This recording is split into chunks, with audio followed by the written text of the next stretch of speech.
musulmonman, Alloh taologa taslim bo'ldim dedingizmi? Shu dinda endi oxirigacha turib berishingiz kerak.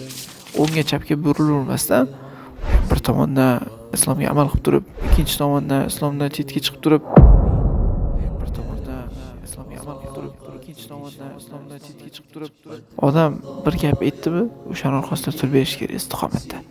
Masalan, qarz masalasida ko'p holatda shu narsada ushlaydi. 1 oy, 2 oy, 3 oydan keyin to'layman, qancha turdan keyin muddat kelishiladi. O'shandan o'tib ketadi masalan. Na uzrini ham aytib qo'ymaydi, na telefon qilsangiz ko'tarmaydi. Na uzrini ham aytib qo'ymaydi, na telefon qilsangiz ko'tarmaydi. Alloh asrasin, bu munofiqlik alomati o'zi aslida. Va'da berib turib, va'dasida turmaslik. Qalb agar fohisha bo'lsa, badanni bokiraligini foydasi yo'q deyiladi. Qalb agar fohisha bo'lsa, badanni bokiraligini foydasi yo'q deyiladi. Rasululloh sallallohu alayhi vasallam eng ko'p qilgan duolardan Allohumma ya muqallibal qulub, thabbit qalbi ala dinik. Ey qalblarni burib qo'yuvchi zot, qalbimni diningda sobit qadam qilib qo'ygan duo qilardilar. Eng ko'p shu duoni o'qiganlar deyishadi ulamolar. Juda ham muhim narsa. Fastaqim kama umirt. Buyurilganingizdek siz istiqomatda to'g'ri yo'lda turib bering. Qul amantu billah thumma istaqim. Hadislarda ham keladi. Alloh taologa iymon keltirdim degandek, shundan keyin istiqomatda turib bergan. Innal ladina qalu robbunalloh thumma istaqamu. Deb turib Alloh taolo keyin u yoqda va'dalar bergan. O Robbimiz Alloh deb turib, thumma istaqamu, keyin shu istiqomatda to'g'ri yo'lda turib berganlar mustaqim. To'g'ri turib berganlarga fala xawfun alayhim va lahum yahzanun. Ularga bir qo'rquv ham yo'q. Ular xafa ham bo'lishmaydi. Ulayka ashabul jannati xolidina fiha jazaan bima kanu ya'malun. Ular qilgan ishlari sababli ularga jannat mukofoti bor. Ular jannat ahllari, jannat egalari deydi Alloh taolo. Jannatni qo'lga kiritmoqchi bo'lsangiz, jannat egalaridan bo'lmoqchi bo'lsangiz, Alloh taoloning dinida istiqomatda turib berishingiz kerak ekan. Bu dinda mustaqim turib berib, oxirigacha shu dinga kirdingizmi, musulmonman, Alloh taologa taslim bo'ldim dedingizmi? Shu dinda endi oxirigacha turib berishingiz kerak. O'ngga chapga burilavermasdan Alloh taoloning diniga komil kirib, ya ayyuhallazina amanu dukhulu fis-silmi kaffa deganda, ey iymon keltirganlar, islomga batamom har tomonlama kiringlar. Ya'ni bir tomondan islomga amal qilib turib, ikkinchi tomondan islomdan chetga chiqib turib, unaqa emas. Islom bizlarning hamma narsamizga aralashadi-ku. Hamma narsamizda islomga amal qilishimiz kerak, shu Alloh taoloning diniga. Boshqa suhbatlarda aytilganda ham eng katta narsalar ham, masalan, eng katta haj ibodatlarida ham islom aralashadi. Hatto hojatxonaga kirganingizda ham shu islom sizga din, Alloh taoloning dinini o'rgatadi. Qanaqa mustahab qilasiz, nima qilishingiz kerak, qanaqa tahorat qilasiz, hammasini o'rgatadi. Demak, shu istiqomatda turib berish kerak dinda, Alloh taoloning dinida. Bu hamma tomonlama din va dunyo ishlarimizda hammasida shu Alloh taoloning dinini, islomni o'zimizga o'lchov qilib olishimiz kerak, mezon qilib olishimiz kerak. Shunda baxtli bo'lamiz, shunda yaxshilikka erishamiz. Shu nasibadan endi shu sifatdan yana olinadigan nasibalar, bandani oladigan nasibalari shuki, odam bir gap aytdimi, o'shaning orqasida turib berish kerak istiqomatda. Bir musulmon bilan masalan va'dalashdimi, o'shaning orqasida turib berish kerak va'dalashganning orqasida. Al-muslimuna ala shurutihim deyilgan qoida bor. Musulmonlar o'zini shartlashga ko'ra bo'ladi. Shartlashdingizmi bir musulmon bilan, masalan, biznes masalalarida, biznes sohasida, ish masalalarida, sherikchilikda siz kelishib bir ish boshladinglar.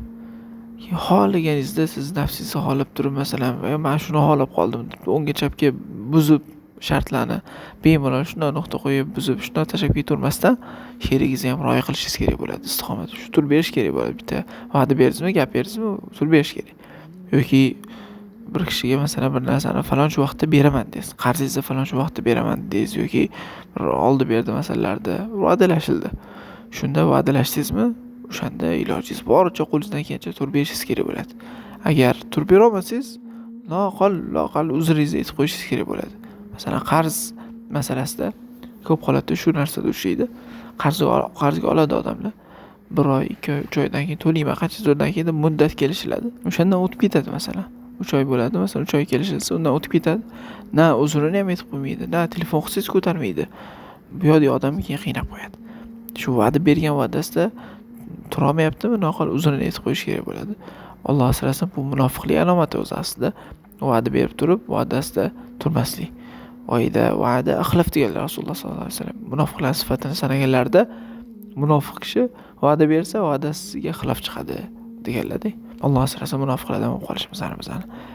Shuning uchun berilgan va'dalarda turib berishga harakat qilish kerak. Yoki masalan, boshqa masalalarda ham, turmush masalasida, masalan, er-xotin shu va'dalashib, Alloh taoloning nomini o'rtaga qo'yib nikoh qilinadi. Va'dalashiladi.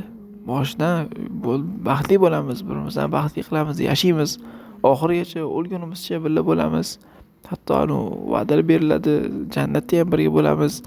Sen o'lsang men qanaqa yashayman, har xil gaplar masalan. Hop, undan keyin biroz vaqt o'tadi. Mayda-chuyda har xil sabablarga ko'ra shu berilgan va'dalar hammasi unutiladi, bir chetga tashlanib uloqtiriladi. Bo'ldi, boshqa oilani buzamiz, ajrashamiz degan gapga turib oladi. Oila bu o'yinchoq narsa emas, o'yin emas masalan. Va'dalashib, Alloh taoloning nomini, xosatan Alloh taoloning nomini o'rtaga qo'yib nikoh qildingizmi? Shunda endi oxirigacha istiqomatda turib berish kerak bo'ladi. Buzurmaslik kerak, o'ngga chapga burilmaslik kerak. Har xil odamlarni yo'lingizdan chiqib qoladigan odamlarning gapiga e'tibor berib ish qiladigan bo'lsangiz, unda qiynalib qolasiz. Mana shunaqa bergan va'dalaringizni musulmon odamlarga, musulmon birodarlaringizga va'da bergan va'dalaringizni ustidan chiqa olmay qolasiz. Erlar xotiniga bergan va'dasini, xotinlar eriga bergan va'dasidan chiqa olmay qoladi. Shuning uchun odamlarning gapiga, har xil fitnalarga, minal jinnati va nas, jin shaytonlardan ham va insonlardan ham bo'lgan yomon shu fikrlarga, yomon xayollarga e'tibor bermaslik kerak. Hammasini bir chetga surib qo'yib, berilgan va'dami, shu aytdingizmi, bitta gapirdingizmi, shunda endi istiqomatda turib berishingiz kerak bo'ladi oxirigacha. Fastaqim kama umirt. Qul amantu billahi thumma istaqim deganda. Gapirdingizmi oxirigacha endi turib berishingiz kerak bo'ladi. Oila masalasida endi nodir holat. Ayniqsa hozir bizning zamonimizda juda ham nodir holat. Ba'zi oila bo'ldi, illo buzilish kerak bular ayrilmasa bo'lmaydi, ajrashmasa bo'lmaydi, ajrashsa yaxshiroq bular deyiladi. U lekin juda ham nodir holat. Hozirgi kunimizda bo'lgan narsalar ko'pi aksari mana shu oilalar buzilib ketayotganlar sababsiz. Mayda-chuyda narsalar. So'raysiz, erkak kishidan so'rasangiz, bu uyda deb har xil mayda-chuyda narsalar bilan, ayoldan so'rasangiz, bu narsalar bilan deb ikki yoq tomonlab shu chaynalib, bu deydi. Hammasi mayda-chuyda narsalar. Nimaga ajrashyapsizlar desa, aytaylik, bunda pichoqqa solib bo'ladigan, ko'zga ko'rinadigan bir sabab yo'q. Shu bilan ajrashib ketaveradi. Bir yo'liga chiqdingizmi, o'shanda sobit qadam turib berishingiz kerak ekan. Buni qayerdan oldik? Rasululloh sollallohu alayhi vasallam duolar.